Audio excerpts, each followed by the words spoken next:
Hello, you guys. Welcome to Life Discussions with Dr. Jefferson's Motivation Monday. Happy Monday to you guys. Today is going to be what I believe to be a historic day for so many people. I think that so many people have been, and I too, right, have been waiting for some of these cases to present themselves and resolve in court, and listening basically for the jury findings in all of these cases that are trying people who are alleged offenders of different crimes committed at the onset of the COVID-19 kind of pandemic during the George Floyd incident and then thereafter. I found it interesting that the public responded in such a way to Kyle Rittenhouse's verdict when it was delivered. One of the things that I said is like, oh my God, what a great level of discernment when his jury was selected in like the first day, couple hours. Like, we're not taking days and days and days on end, wasting taxpayers' money, which we saw happen in the Ahmaud Arbery trial. But I think also one of the things is that we have to keep in mind that even if we're looking at the Ahmaud's trial, there are some things that are illegal. And then there are other things that are not necessarily illegal, but it's, they cause some level of distress or frustration for us. Um, it's a terrible thing that Ahmaud Arbery lost his life. I think it's a terrible thing that those people that Kyle Rittenhouse shot lost their lives. But um,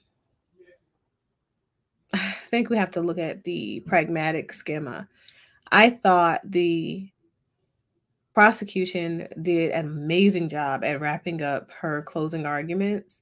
She made some very, very valid points about some of the basic assumptions that were made allegedly by Travis McMichaels, and also kind of how they exacerbated that particular situation with Ahmaud.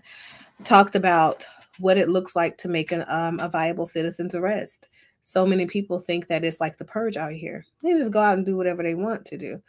I thought one of the things that was really interesting that she brought up is the fact that these are all gun-toting citizens, and they all feel like they have the right to bear arms, which we do. We do. However, it's a dangerous situation when a bunch of people who own weapons are at a disagreement, um, in trying to find meaningful ways to approach the disagreement. I just was taken aback. I've looked at so much testimony, and that's one of the reasons I didn't do my show on last Monday, because I've had so much other stuff going on and renovations, and there is a lot. There is a lot. But understand that it's hard during these times to find the right tools that we need to stay balanced and to check our biases at the door and to respond accordingly to what we see unfolding in the media. I think that this is a time, if no other time ever presented itself, for Black and Brown people to take some very interesting lessons from watching how these trials unfolded. I know there is a tremendous amount of social comparison when we talk about, oh, well, Kyle Rittenhouse cried, and if that was a Black person, nobody would have felt sorry for him and all that stuff. But the realities are, when people are about to go to jail, male or not, especially him,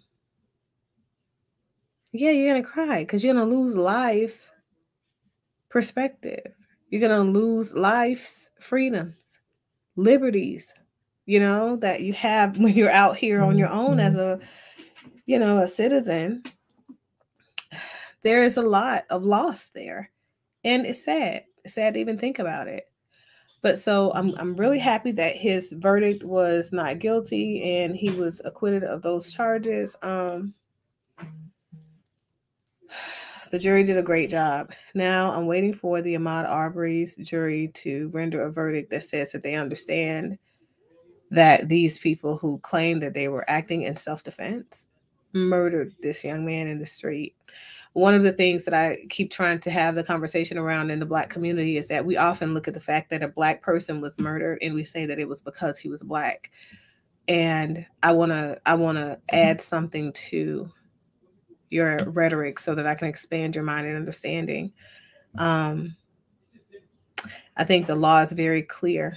There are no laws for Black people and laws for white people, but the law is very clear. You cannot instigate an event and then claim self-defense. And I like that that was pointed out in the closing arguments today.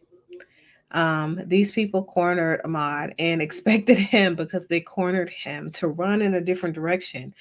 And they acted weird. You know, we heard Travis McMichaels testify to the fact that he felt Ahmaud was acting weird. And whether or not he was, who knows? I wasn't there. But I just feel like when someone is telling you that they are not interested in having a conversation by way of divesting from the situation, not responding, looking at you like you're crazy, but you having a whole conversation with them, that's probably enough for you to really understand that they don't want to be bothered. And I feel like then it turns into harassment. Like, why are you still here? You're wanting to talk to me. You never said you were making a citizen's arrest. That never happened. But you want to talk to me about something, right? I feel like Ahmaud never had to run from them, but I do feel like he knew that he had done something wrong. But it doesn't justify someone taking his life as a result of him making a couple of missteps in life. We all make mistakes. We all do. It's a part of the human learning, growth cycle, maturation cycle, all of that. So, with that said, my Motivation Monday word for this day, this week: find something that you are grateful for, right?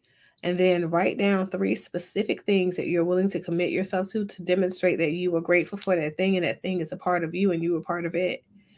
Also, find time to be, sit in peace, and remove the bias lens that you move and walk through the world with every day. So yeah, that's all I've got, you guys. Thanks so much for sitting through with me. And I guess I'll be seeing you guys later.